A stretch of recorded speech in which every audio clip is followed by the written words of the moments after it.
Je m'appelle Alexandra Pizzagalli, je suis comédienne, humoriste. Oui. Non, d'ailleurs, c'est là qu'il faut que je m'adresse. Comédienne, humoriste, auteur ou autrice, on dit Auteur. Auteur. Et donc j'ai un spectacle qui s'appelle C'est dans la tête, chapitre 1, dont je vais jouer un extrait ce jeudi à Val d'Isère, aux côtés de Clément, qui va se présenter bientôt, et Alex Fredo, qui n'est pas là. Et ce spectacle est sur Canal+. Comme ça permettra aux gens, s'ils aiment l'extrait, d'aller vous le voir en entier sur Canal+. C'était bien comme présentation, je suis allée trop vite en besogne. Non, c'était très bien, c'était Merci. super. Merci beaucoup. C'était super. Moi, je m'appelle Clément Kersual, je suis humoriste aussi. J'ai un spectacle qui... Comment il s'appelle ? Il a changé de nom, qui est en cours de restructuration, qui s'appelle Clément Kersual, que j'ai repris au Métropole à Paris. Et voilà, et pareil, dont je vais jouer un extrait le 27. Et je crois que c'est tout pour le pédigré basique.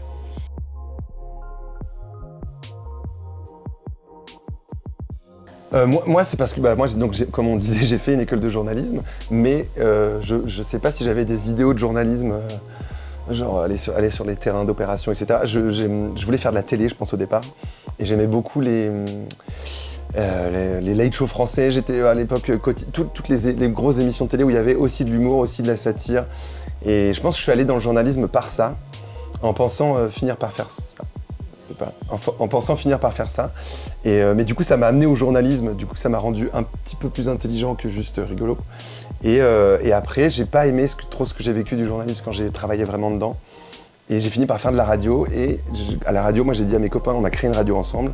Et j'ai dit, je veux faire de l'humour à la radio. Parce que j'étais un consommateur de France Inter et des chroniques. Et donc voilà, le journalisme et les deux vont bien ensemble. Parce que j'avais envie de chroniquer le monde, mais avec humour. Et donc les deux se sont mêlés et ça m'a emmené à l'humour. Oui, France Inter, j'y ai officié. Mais alors, moi, j'ai pas commencé par là. Moi, j'ai d'abord commencé par écrire le spectacle. Et une fois que j'ai... Parce que moi, je savais même pas que j'allais faire de l'humour. Je voulais faire du théâtre. Donc, j'ai écrit mon spectacle. Et une fois que j'ai fini de l'écrire, j'en ai parlé à un agent qui m'a demandé si c'était drôle. Je lui ai dit que oui, pas que, mais qu'il était quand même... Enfin, ouais, qu'il était plus drôle que pas drôle, mais qu'il était... Bon, bref, qu'il y avait de l'humour dedans. Du coup, j'ai été estampillée humour, ce que je disais après tout à l'heure. J'ai été estampillée humour et c'est comme ça que j'ai pénétré, entre guillemets, le milieu de l'humour, donc les scènes humoristiques, la radio. Donc j'ai commencé par Rire et Chanson, par faire des chroniques sur Rire et Chanson et j'ai adoré l'expérience. C'était mes premières armes en radio et j'ai vraiment adoré l'exercice. Et un petit peu plus tard, France Inter. Et là, j'ai moins adoré. Enfin, c'était cool de faire des chroniques, mais je me sentais moins à l'aise, moins confiante. Alors que c'est bizarre parce que j'avais plus d'expérience, mais je sais pas. T'aimes pas la radio, quoi? Si, j'adore la radio, mais je préfère l'ambiance chez Rire et Chanson. Enfin, j'ai préféré l'ambiance sur Rire et Chanson que sur France Inter.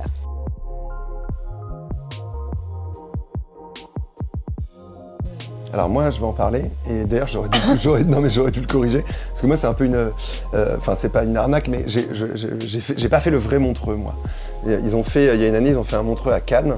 Non, d'abord à Paris, non? T'as commencé par celui de Cannes, toi? Ils ont fait un Montreux à Paris pendant le confinement, mais tout le monde était en panique. C'était pas une soirée mémorable. Non, super, un Montreux, mais... Non, non, en tout cas, moi, j'ai eu de la chance que j'ai pas fait le Montreux. Montreux, ils ont fait un Montreux à Cannes, l'équivalent. Et la vidéo s'est retrouvée sur le site de Montreux, donc c'est... Pour tout le monde, j'ai fait Montreux. Mais moi, j'étais programmé, le long du festival, il y avait un plateau sur un rooftop où juste plusieurs humoristes un peu de tout niveau jouaient. J'ai joué, ça s'est bien passé. Et c'était dans le sud, ce festival. Donc moi, après, je suis reparti chez mes parents avec ma petite moto. Et sur la route, ils m'ont appelé pour me dire est-ce que tu veux faire le gala, le vrai gros gala avec Pierre Palmade? J'allais dire paix à son âme, mais oui, quand même. Non, il est encore là. Oui, il est encore là, mais bon, bref. Et donc voilà, du coup, j'ai eu la chance c'est le hasard du calendrier. Il y a eu un mec qui s'est désisté, je me suis retrouvé au gala.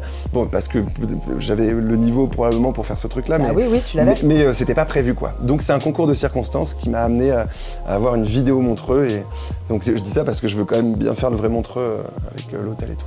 Mais voilà mon expérience de Montreux. C'est vrai que l'hôtel est cool. Voilà, raconte-nous ton expérience de l'hôtel. Non, ouais, moi j'ai envie d'en parler de ce Montreux Comédie Pop. En fait, c'était une petite, un mini Montreux en fait qu'ils ont créé à Paris. Et moi, c'est la première fois que je foulais entre guillemets une scène Montreux, quoi, avec toi d'ailleurs. Mais donc, c'était avant ou après Cannes? C'était avant. Non, c'était avant, voilà.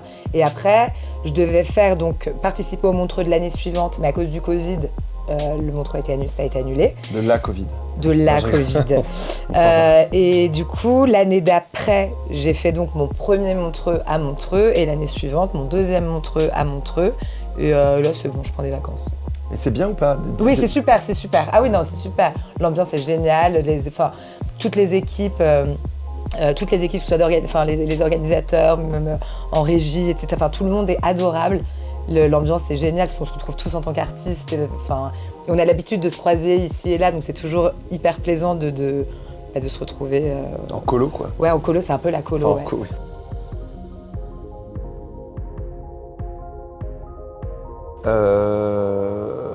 Je sais pas. Alors, moi, j'ai une bonne réponse à une soirée très éclectique avec 3 univers différents, mais je pense compatibles. Oui, bien sûr. Tu vois? Parce que...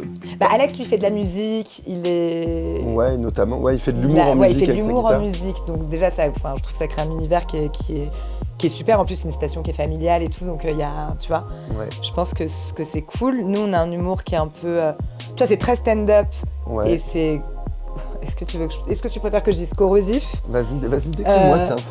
Je trouve que ton humour... Alors, effectivement, on retrouve la patte... petite plume dans le vitriol? Non, ça, il a une plume au vitriol. Non, mais c'est très drôle, ça. L'humour qui pique. Non, mais moi, je trouve qu'on sent la patte journalistique dans ton écriture et dans ta façon d'aborder les sujets, etc.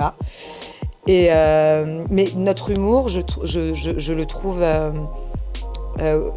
compatible... Enfin, on a un humour similaire, c'est-à-dire que merci, waouh. C'est elle qui va jouer, qui va devoir trouver des mots pour nous faire rire. On vient tous un peu de l'humour noir tous les deux. Et Alexandra a en plus le truc d'être une excellente comédienne. Donc elle apporte, on a deux façons de traiter différemment les sujets qui nous font. Les sujets qui nous touchent. Ouais, moi c'est petit trou de balle avec un micro qui fait du stand-up et Alexandra avec... petite connasse qui fait du théâtre. Petite connasse qui fait du théâtre, exactement. C'est ça. J'aime bien parler d'engagement, ou en tout cas de militantisme et de la complexité à être vraiment engagé aujourd'hui dans ce monde et être cohérent dans son engagement et le droit à être faillible dans sa déconstruction. Et c'est très nuancé, moi c'est ça que j'adore dans ce que tu fais, c'est que tout est très nuancé en fait. Aujourd'hui on doit tout de suite tout savoir, on doit savoir si on est d'accord, si on n'est pas d'accord, si on a chaud, si on a froid, si on a peur, si on est... Et ce que j'aime, c'est que tu nous fais prendre le temps de la réflexion, tu nous fais rire, et tu nous fais réfléchir. Et t'as une belle énergie.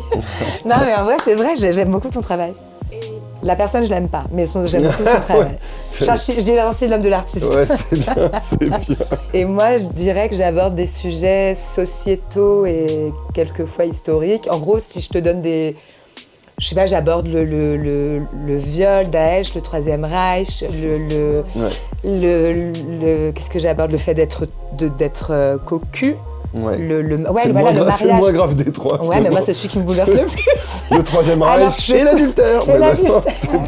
Non, qu'est-ce que j'aborde? Ouais, le mariage, l'amour, et pareil, la notion de fidélité. Qu'est-ce que la fidélité in fine? Elle a fait de l'hyperviolence, mais avec raffinement et justesse. Et c'est ce qui... La maltraitance des enfants, des animaux, pardon.